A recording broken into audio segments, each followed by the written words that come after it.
என் லைஃப்பில் என்னோட இயேசப்பா புனித சிறுமல தெரசாவோட வாழ்க்கை வரலாறு, ஓர் ஆன்மாவின் வரலாறுன்னு சொல்லி அவங்க எழுதுறத நம்ம பார்த்துட்ருக்கோம். இந்த இடத்துலேருந்து தெரசம்மா என்ன பேசுகிறாங்க அப்படிங்கிறத நம்ம கேட்கலாம். முதலாவது, குழந்தை கால நினைவு செல்வங்கள். இங்கே தான் அவங்க எழுத ஆரம்பிக்கிறாங்க. அன்புமிக்க அன்னையே, எனக்கு 2 வகைகளில் அன்னையாக இருக்கும் உங்களுக்கே என் ஆன்மாவின் வரலாற்றை வெளிப்படுத்தப் போகிறேன். இங்கே அன்னையே அப்படின்னு சொல்லி சிறுமல தெரசம்மா யாரை குறிப்பிட்டிருக்காங்க அப்படின்னா, அவங்களோட சொந்த அக்கா. அவங்க சிஸ்டராகி ஒரு கான்வெண்ட்டில், அதாவது கார்மேல் மடத்தில் மதராக இருக்காங்க. இவங்களும் அந்த கான்வெண்ட்டில் இருந்தனால அவங்களுக்கு இவங்க தாயார். அதனால் 2 இடத்துல இவங்கள வளர்த்ததும் அவங்க அக்கா தான், மடத்தில் இருக்கிறவங்களும் அவங்களோட அக்கா தான். அதனால தான் 2 இடத்துல எனக்கு அம்மாவாக இருக்கீங்க அப்படின்னு சொல்லி அவங்க குறிப்பிட்டிருக்காங்க. இதை எழுதுமாறு நீங்கள் எனக்கு கட்டளையிட்ட பொழுது இவ்வலுவல் என் உள்ளத்தின் அமைதியை குலைக்கக்கூடும் என்று அஞ்சினேன். ஆனால் நேர்மையுடன் கீழ்ப்படிவதை ஆண்டவர் மிகவும் விரும்புகிறார் என்பதை அவர் எனக்கு உணர்த்த திருவுளமானார். எனவே என் நித்திய கீதத்தை, ஆண்டவரின் இரக்க செயல்களை இதோ பாடத் தொடங்குகின்றேன். என் அலுவலை தொடங்கும் முன் மரியன்னையின் திருவுருவத்தின் முன் முழந்தாளிட்டேன்.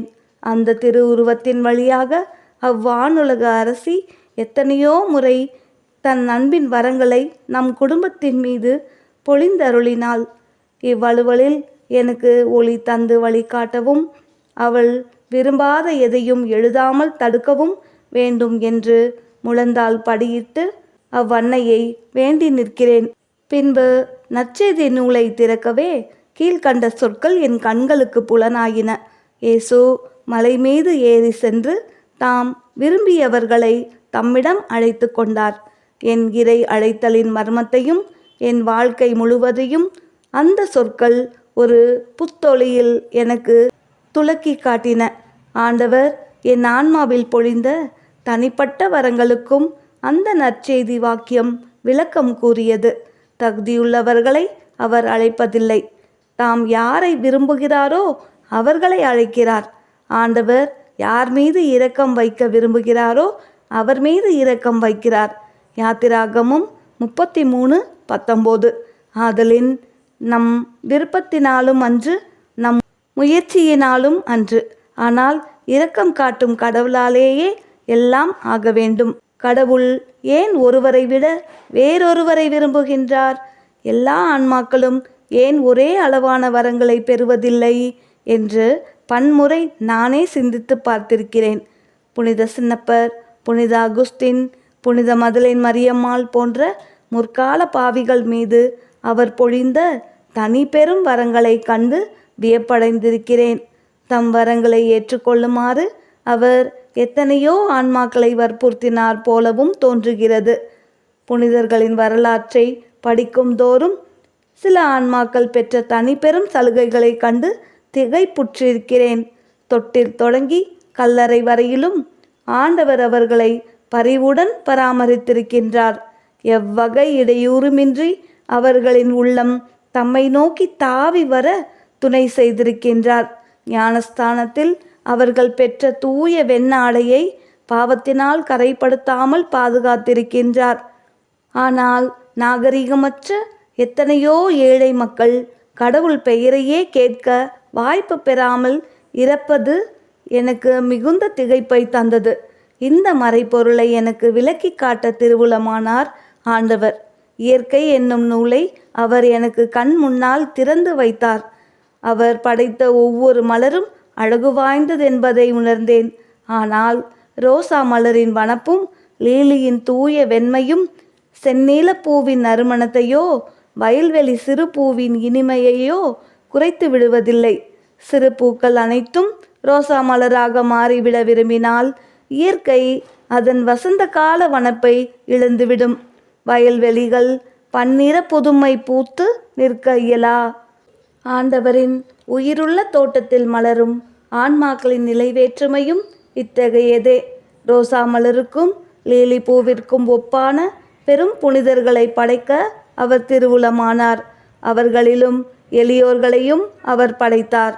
அவர் பாதத்தருகில் செந்நீல பூக்களைப் போலவும் வயல்வெளி சிறு மலர்களைப் போலவும் மலர்ந்து அவர் கண்களை மகிழ்விக்க வேண்டும் என்பதே அவர்களின் வாழ்க்கை குறிக்கோள். எத்துணை மகிழ்ச்சியோடு அவர்கள் அவர் தம் திருவுளத்தை நிறைவேற்றுகின்றனரோ அத்துணை எளிதில் ஞான வாழ்வின் உச்சித நிலையை அடைவார்கள். இன்னும் ஓர் உண்மையை உணர்ந்து கொண்டேன். கடவுளின் சலுகை பெற்ற பெரிய ஆன்மாக்களுக்கு அவர் தம் அன்பை வெளிப்படுத்துவது போல அவருடைய வரங்களை புறக்கணியாத எளிய ஆன்மாக்களிலும் தன் அன்பை விளங்க செய்கிறார். அன்பின் இயல்பு தன்னையே தாழ்த்துவது. திருச்சபையில் ஒளி வீசி திகழ்ந்த பேரறிஞர்களைப் போலவே எல்லா ஆன்மாக்களும் விளங்கினால் கடவுள் அவர்களை தேடி இறங்கி வருகையில் போதிய அளவு தம்மையே தாழ்த்தவில்லை என்று சிலர் நினைக்கக்கூடும். மெல்லிய குரலை மட்டும் எழுப்பவல்ல பகுத்தறிவில்லா சிறு குழந்தையை அவரே படைத்தார். அக்தே போல் இயற்கை சட்டங்களால் மட்டும் ஆளப்படும் காட்டு மனிதனையும் படைத்தவர் அவரே. இத்தகையோர்களின் உள்ளங்களில் இறங்கி வரும் அளவிற்கு தம்மை தாழ்த்துவதில்தான் கண்டடைகிறார். இந்த வயல்வெளி பூக்களின் எளிமைதான் அவர் உள்ளத்தை கவர்கிறது. அவர்களிடம் இறங்கி சென்று தம்மை தாழ்த்துவதால் ஆண்டவர் தம் எல்லையற்ற பெருந்தன்மையை காட்டுகிறார். பகலவன் உயர்ந்த கேதுரு மரத்தின் மீதும் சிறிய பூவின் மீதும் தன் கதிர்களை ஒருங்கே பரப்புவது போல் தெய்வீக சூரியன் எல்லா ஆன்மாக்களையும் அவை பெரியனவாயினும் சிறியனவாயினும் ஒளிமயமாக்குகின்றார். இயற்கையில் பற்பல காலங்களும் பருவங்களும் ஒன்றின் பின் ஒன்றாக அமைந்து குறிப்பிட்ட நாளில் மிக சிறிய பூவையும் இதழ்விரிய செய்வது போல் ஆன்மாவின் நன்மைக்கு எல்லாம் இனிது அமைந்து துணை செய்கின்றது. அன்புள்ள அன்னையே, மேற்கூறப்பட்ட அனைத்தும் எதை சுட்டி காட்டுகின்றன என்று நீங்கள் ஐயப்படக்கூடும்.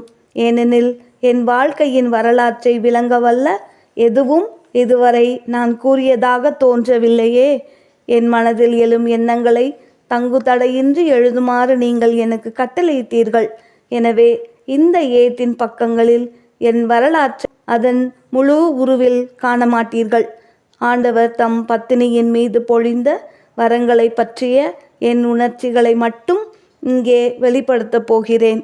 என் கடந்த கால வாழ்க்கையை சற்று அமைதியாக ஆராய்ந்து பார்க்கத்தக்க நிலையில் நான் தற்போது இருக்கிறேன். ஏனெனில் உள்ளும் புறமும் ஏற்பட்ட பற்பல இன்னல்கள் என் ஆன்மா புடம் போட பெற்றிருக்கிறது. புயலுக்கு பிழைத்த பூவை போல் தலை நிமிர்ந்து நின்று தாவீது அரசர் பாடிய சொற்கள் என்னில் நிறைவேறினதை மகிழ்வுடன் காண்கிறேன். ஆண்டவர் என் நாயனாய் இருக்கிறார். ஆகவே எனக்கு குறை எதுவும் இராது. அவர் என்னை நல்ல மேய்ச்சலுள்ள இடத்தில் நிறுத்தி நல்ல தண்ணீர் அருகில் என்னை வளர்த்தார். அவர் என் ஆன்மாவை சீர்திருத்தினார்.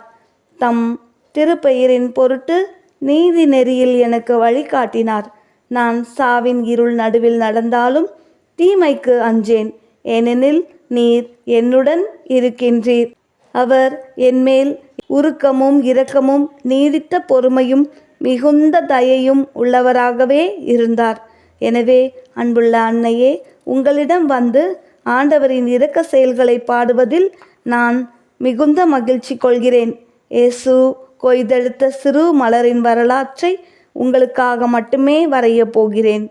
நடை அழகை பற்றியோ நான் சொல்லப்போகும் பற்பல காரியங்களின் கருத்து தொடர்பின்மை பற்றியோ கவலை கொள்ளாமல் நேர்மையாக பேச இவ்வுணர்ச்சி எனக்கு துணை புரியும். மேலும் குழந்தையின் மழலை மொழிகளை தாயுள்ளம் எளிதில் புரிந்து கொள்ளும். ஆகவே என் உள்ளத்தை ஆயத்தம் செய்து அதை ஆண்டவருக்கு ஒப்பு கொடுத்த என் சிறிய தாய் என் சொற்களை எளிதில் புரிந்து கொள்வார். ஒரு சிறு மலர் பேசக்கூடுமாயின் கடவுள் அதற்கு செய்த நன்மைகள் அனைத்தையும் ஒன்றும் ஒழியாமல் அது வெளிப்படுத்துமென்றே நினைக்கிறேன். அதற்கு அழகில்லை என்றோ நறுமணமில்லை என்றோ சுடு கதிர் அதன் இதழ்களை வதங்க செய்ததென்றோ அந்த மலர் தாழ்ச்சியின் பொருட்டு இல்லாததை புனைந்து கூறாது. இந்த வரலாற்றை கூறும் மலர் தன்மீது இயேசு இலவசமாக பொழிந்த வரங்களை வெளிப்படுத்துவதில் பெருமிதம் கொள்கிறாள்.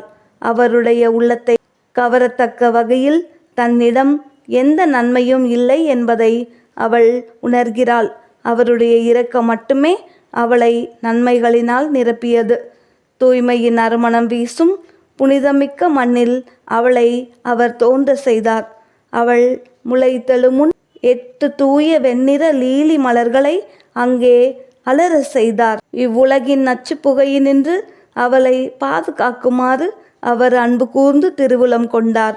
அவள் மொட்டு விரிய தொடங்கியதும் உடனே ஆண்டவர் அவளை எடுத்து கார்மேல் மலையில் உள்ள மரியன்னையின் மகிழ்வு பூங்காவில் நட்டு வளர்த்தார். இதோட தொடர்ச்சியை நம்ம அடுத்த வீடியோவில் பார்க்கலாம். தேங்க்யூ.